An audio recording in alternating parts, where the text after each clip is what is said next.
engaging po si Ms. Tony as a speaker. And I think nag-enjoy lahat ng mga participants during her talk.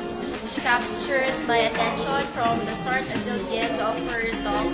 Very, as mentioned, very engaging, very entertaining, and patok sa mga millennials. Yes. Siyempre rin nga, importante talaga yung physical appearance. Kasi parang mas nakaka-engage pa siya na pakinggan. I personally learned about the importance of having a winning personal image brand.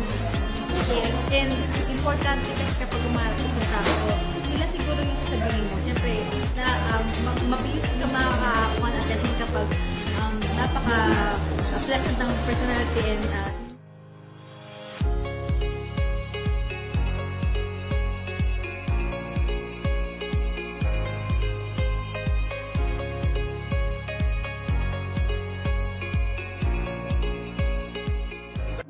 We just need to be consistent with our image and eventually they will be inspired. Our goal is I.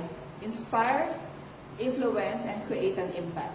We cannot change them, but they may be inspired by your change.